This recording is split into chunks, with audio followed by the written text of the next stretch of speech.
is Michelle. I am a first-year medical student. I went to college at Cornell University, but I was from San Francisco Bay Area. And I'm Maddie. I'm a fourth-year biomedical engineering major, and I am interested in product development, focusing on medical devices, and also maybe consulting.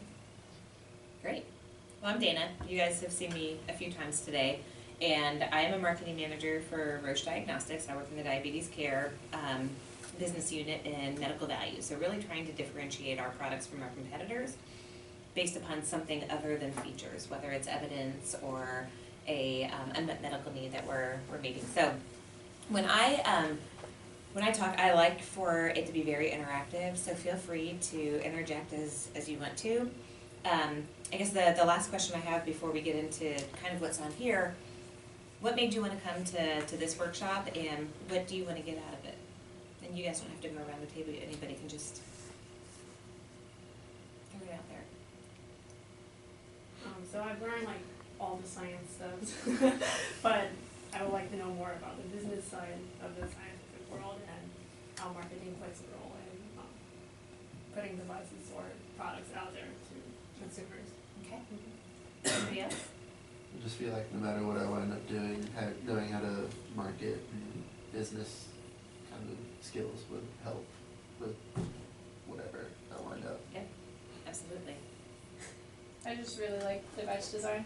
I did it through most of undergrad. My capstone project was the device design. So Cool. yeah, it's just really fun, and I don't get that much opportunity to do it as much now. So Awesome. Well, good. Anybody else? We're good? All right, so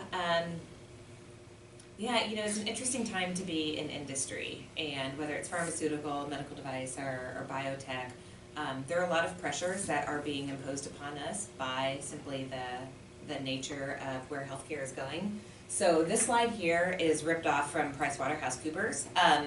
They had published a, not a white paper, probably more of a report showing why the landscape is changing.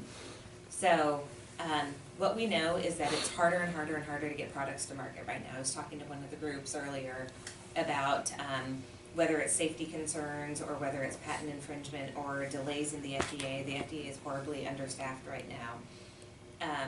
R&D sometimes moves at a quicker pace than being able to commercialize a product, and sometimes you can have a prototype and be working on that, and you just have a more nimble, agile company, a competitor, come and just beat you to market.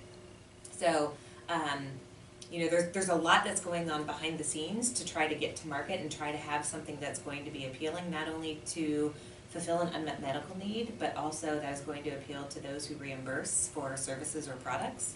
Because ultimately, you can have the best idea in the world, if it's not paid for, you're going to falter. I'm going to skip number 2, but really, there are emerging markets and new entrants. So where it used to be that Roche, our brand is Accucheck for blood glucose meters, we were the big boys. There were 4 of us, and we dominated. Now all of this technology is coming from overseas, and they may not necessarily follow the same rigors that we do to get a product to market, and they may only get the minimum requirements to the FDA, whereas maybe we go above and beyond. But at the end of the day, if their product is comparable in features and accuracy and is at a lower price, guess what? They're chipping away at our business. So we're having to find new ways to market ourselves. The regulatory environment is shifting considerably, and so this concept of volume to value is huge right now. And it used to be that, especially healthcare providers, were paid on the number of patients they see or the number of procedures they do.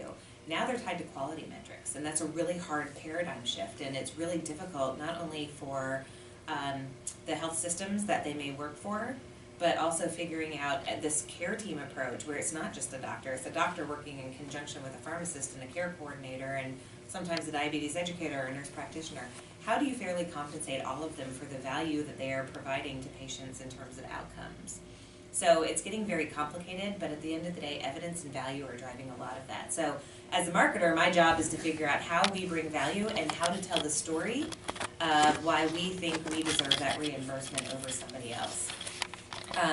Number 5, that increased access, lower costs, and better outcomes. So not only do they want products that are better, They want them to have that tangible evidence tied to them, and they want them a lot cheaper than they used to be. I'll give you an example.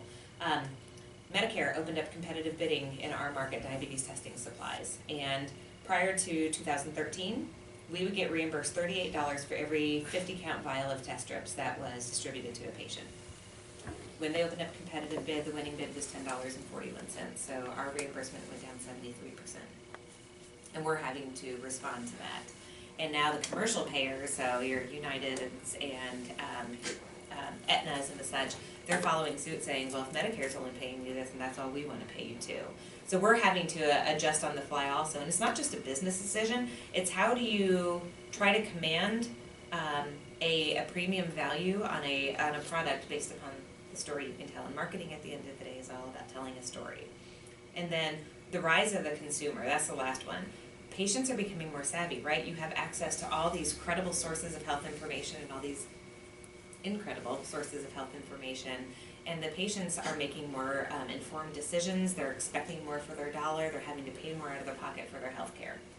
So here's a concept called the triple aim, and if you don't know it now, you will know it 5 years from now, because this is